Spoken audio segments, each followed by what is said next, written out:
Magandang araw sa lahat!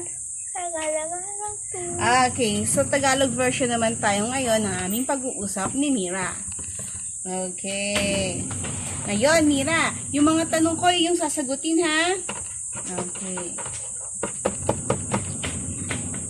Ano ang karaniwang ginagawa mo, Mira, tuwing umaga? Pagkagising mo ng umaga, ano yung una mong ginagawa? Nagpe-pray. Nagpe-pray. Pagkatapos mo mag-pray, ano naman ang ginagawa mo? Gigising na ako. Ano ang una ang gising bago ang pray? Ano ba talaga? Gigising muna pagkatapos ay Okay. Okay, ngayon, pagkatapos mong manalangin, ikaw ay nakagising na, tama ba yun? Ano ang iyong ginagawa? Mira, ang ginagawa mo?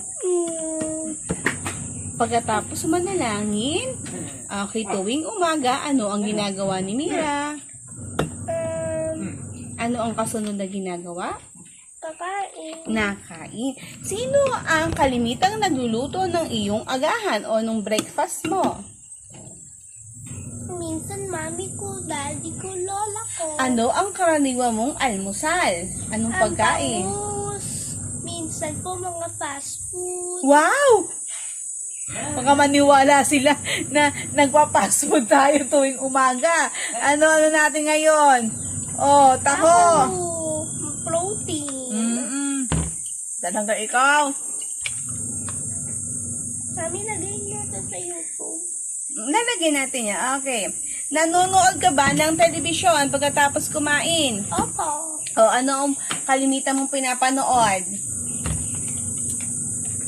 Shimmer and Shine sa Peppa Pig. May natututunan bang aral doon sa Shimmer and Shine sa Peppa Pig? Wala, kasi Wala pala. Ba't mo show pinapanood? lang yun eh.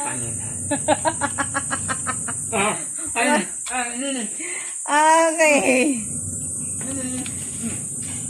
Sige, dahil nanonood ka naman, may favorite ka bang, may favorite ka bang singer? Opo. Oh, sino favorite mo singer? Si Auditary.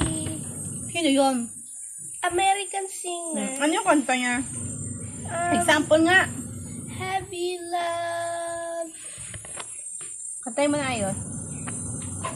Ay, ano na lang. May iba ako sasabihin. Sige, ano pa? Si Lady Gaga at saka si Bruno Mars. Ano yung kanta nilang alam mo? Die with a Smile. Sige nga, sample nga dyan. If the world was ending, I would be next to you. Okay. Now, Mira, ikaw ba naidlip tuwing hapon? Nagnanap ka ba?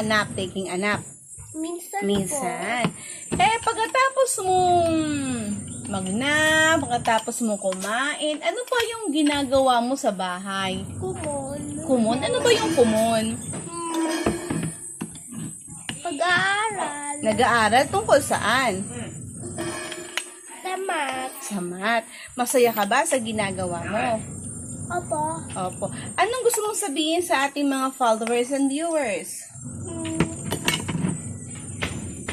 Bilang bata, anong dapat nilang gawin? Dapat gawin, dapat mabait, dapat maggawa mo na ng assignment, pagkatapos mag-assignment, manonood ng TV, pagkatapos manood ng TV, magnanap. Okay. Till next time!